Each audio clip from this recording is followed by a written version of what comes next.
नमस्कार, आइए बात करते हैं राजस्थान की तमाम बड़ी खबरों की। वही छात्रों के लिए बड़ी खुशखबरी, प्रदेश भर में लागू होंगी नई योजनाएं। मुख्यमंत्री भजन लाल शर्मा का बड़ा ऐलान। चलिए वीडियो को शुरू करते हैं। बात करते हैं राजस्थान के बेरोजगार युवाओं की। पेंशनरों की पेंशन कब मिलेगी? प्रदेश में चल रही नई योजनाएं। सीएम ने लागू की नई स्कीम। राजस्थान में पेंशन को लेकर भजनलाल सरकार ने अहम फैसला लिया है। इसके तहत पेंशन के नियम में बदलाव किया गया है। राजस्थान में अपर एयर साइक्लोनिक सर्कुलेशन सिस्टम के कारण मौसम ने पलटा खाया और शेखावाटी समेत कई इलाकों में खून जमा देने वाली ठंड का दौर शुरू हो गया है।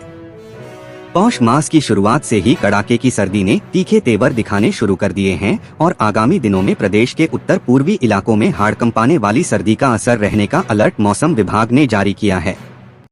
सीकर समेत कुछ इलाकों में बीती रात पारा जमाव बिंदु के नजदीक जा पहुंचा है और 5 और 6 दिसंबर को शीतलहर चलने की चेतावनी भी विभाग ने दी है।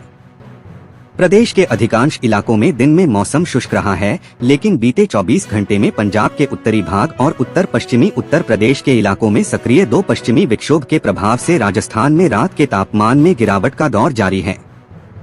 उत्तरी बर्फीली सर्द हवा के कारण लोगों को अब गलन भरी सर्दी महसूस हो रही है। हालांकि प्रदेश में दिन के तापमान में पारा सामान्य या उसके आसपास ही दर्ज हो रहा है, लेकिन रात में पारे में गिरावट ने लोगों को अब कड़ाके की सर्दी का एहसास करा दिया है। राजस्थान के मुख्यमंत्री भजनलाल शर्मा गुरुवार को श्रीगंगानगर के साथ सटे गांव साधुवाली में गंगनहर जन शताब्दी कार्यक्रम में हिस्सा लेने के लिए पहुंचे। इस दौरान सीएम भजनलाल ने गाजर मंडी और फिरोजपुर फीडर के रिनोवेशन कार्य का शिलान्यास किया। इसके साथ ही मुख्यमंत्री ने कार्यक्रम को संबोधित करते हुए किसानों को बड़ा तोहफा देते हुए राजस्थान में गन्ने की कीमत बढ़ाने का ऐलान किया है। उन्होंने कहा कि श्रीगंगानगर किसान प्रधान जिला है, जिसे अन्न का कटोरा कहा जाता है। महाराजा गंगा सिंह के अथक प्रयासों से यह जिला आबाद हुआ, लेकिन कांग्रेस ने हमेशा इस जिले की अनदेखी की। सीएम भजनलाल शर्मा ने बताया कि गंगनगर प्रणाली के पुनरुद्धार के लिए सरकार ने कुल 1717 करोड़ रुपए की सौगात दी है।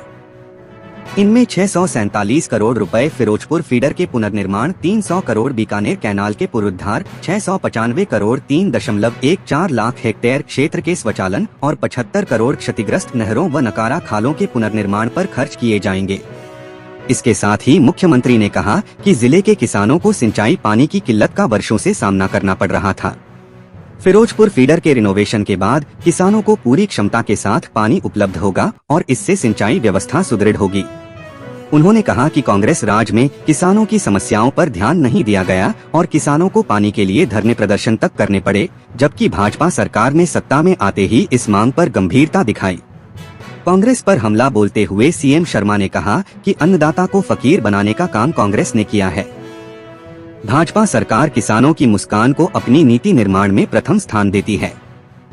कार्यक्रम को संबोधित हुए सीएम भजनलाल ने गन्ने का समर्थन मूल्य 15 रुपए प्रति क्विंटल बढ़ाने की भी घोषणा की है। अब राजस्थान में अगेती किस्म के गन्ने दाम 401 रुपए से बढ़कर 416 रुपए हो गया है, जबकि मध्यम किस्म के गन्ने का भाव 391 रुपए से बढ़कर 406 रुपए और पछेती किस्म के गन्ने की कीमत 386 रुपए से बढ़कर 401 रुपए प्रति क्विंटल हो गई। इस दौरान मुख्यमंत्री ने कहा कि राजस्थान कुसुम योजना में प्रथम स्थान पर है और जल्द ही श्रीगंगानगर के किसानों को दिन में बिजली उपलब्ध कराई जाएगी। लिव इन पर राजस्थान हाई कोर्ट का अहम फैसला। राजस्थान हाई कोर्ट ने कहा कि बालिग युवक युवती आपसी सहमति से लिव इन में रह सकते हैं, चाहे उनकी शादी की उम्र पूरी न हुई हो। देश में शादी के लिए लड़की की आयु कम से कम 18 और लड़के की न्यूनतम आयु 21 वर्ष तय है। वहीं बालिग होने की उम्र 18 वर्ष है।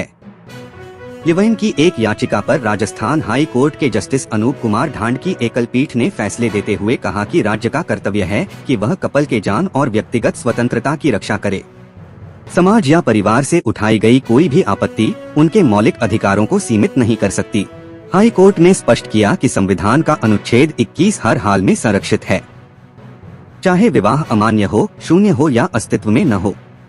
राजस्थान के कोटा की 18 साल की लड़की और 19 साल के एक लड़के ने संरक्षण की मांग की थी। लड़की की उम्र शादी के लायक हो चुकी थी, पर लड़के की उम्र 2 साल बाकी थी। फैसले की कॉपी गुरुवार को अपलोड की गई थी। फैसले के अनुसार दोनों ने पुलिस सुरक्षा की मांग करते हुए कहा कि वह आपसी सहमति से लिव इन रिलेशनशिप में रह रहे हैं। कपल ने 27 अक्टूबर 2025 को लिव इन रिलेशनशिप एग्रीमेंट बनवाया था। याचिकाकर्ताओं के अनुसार लड़की का परिवार इस रिश्ते के खिलाफ है और उन्हें जान से मारने की धमकी दी गई। उन्होंने कहा कि पुलिस के सामने लिखित अपील के बाद भी कोई एक्शन नहीं लिया गया। राज्य सरकार की ओर से दलील दी गई कि युवक की उम्र 21 वर्ष नहीं है, इसलिए शादी नहीं कर सकता और शादी योग्य न होने के कारण लिव इन रिलेशनशिप की अनुमति भी नहीं मिलनी चाहिए। इस पर हाई कोर्ट ने कहा कि राज्य का संवैधानिक दायित्व है कि वह हर नागरिक के जीवन और स्वतंत्रता की रक्षा करे। केवल इसलिए कि याचिकाकर्ता शादी के योग्य नहीं हैं, उन्हें अधिकारों से वंचित नहीं किया जा सकता। कोर्ट ने पंजाब हरियाणा हाई कोर्ट के फैसले का हवाला देते हुए कहा कि यदि दोनों बालिग हैं तो पुलिस को उनकी सुरक्षा सुनिश्चित करनी चाहिए, भले ही वे शादीशुदा न हो। राजस्थान हाई कोर्ट ने यह भी स्पष्ट किया कि लिव इन संबंध कोई अपराध या अवैध नहीं है। घरेलू हिंसा अधिनियम 2005 में भी पत्नी शब्द की बाध्यता नहीं है। इस तरह के पार्टनर्स एवं उनके बच्चों को भी संरक्षण दिया गया है। शिक्षा एवं पंचायती राज मंत्री मदन दिलावर के स्वच्छता कार्यशाला मंच पर गुरुवार को वह हुआ जिसकी सरकारें अक्सर अपेक्षा नहीं करती। एक युवक ने पूरे सिस्टम की गंदगी सबके सामने खोल कर रख दी।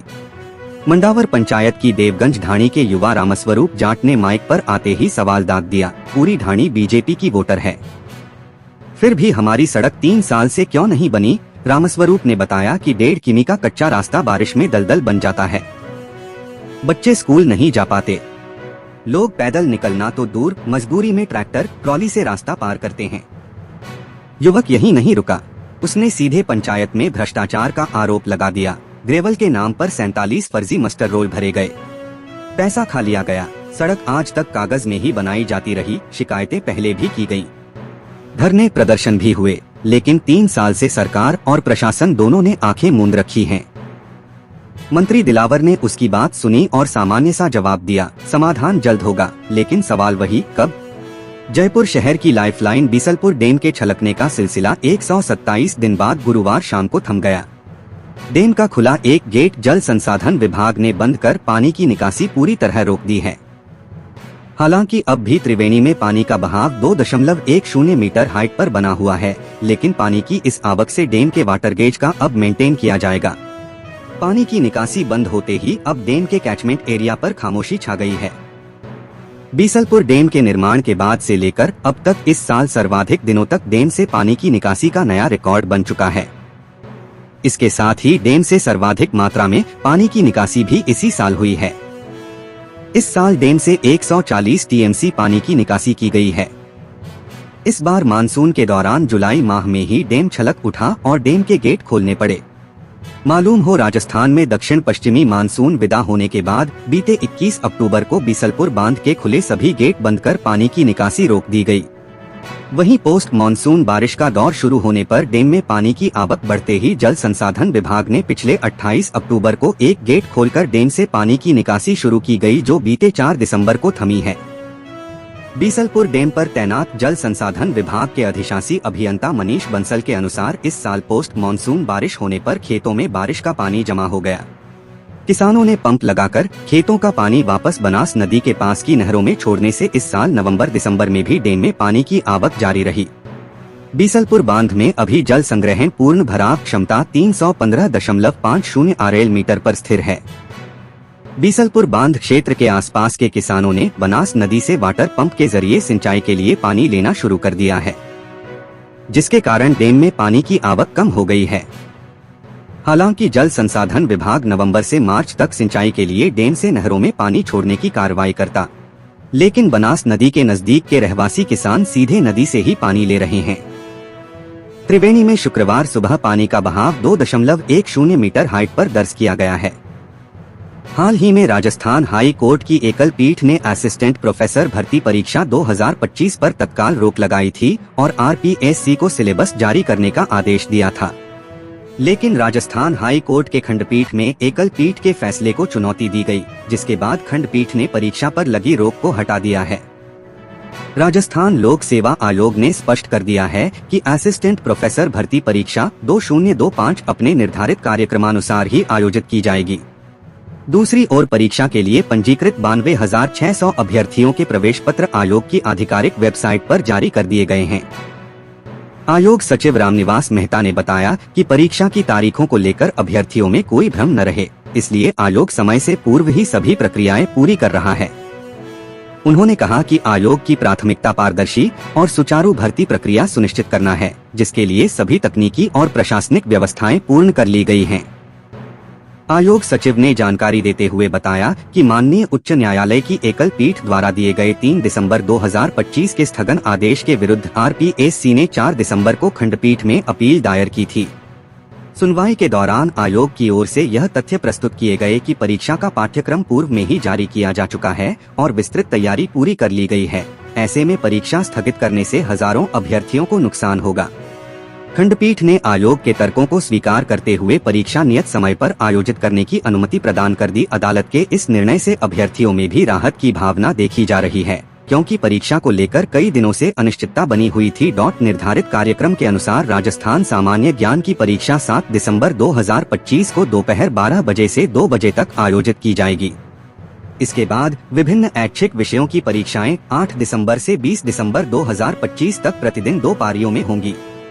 प्रथम पारी सुबह 9 बजे से 12 बजे तक, जबकि दूसरी पारी दोपहर 2:30 बजे से शाम 5:30 बजे तक आयोजित की जाएगी।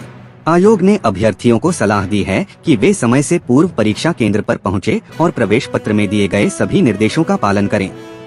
RPSC ने यह भी स्पष्ट किया कि परीक्षाओं की सुरक्षा और पारदर्शिता सुनिश्चित करने के लिए अतिरिक्त सतर्कता बरती जाएगी, ताकि किसी भी तरह की गड़बड़ी की संभावना न रहे।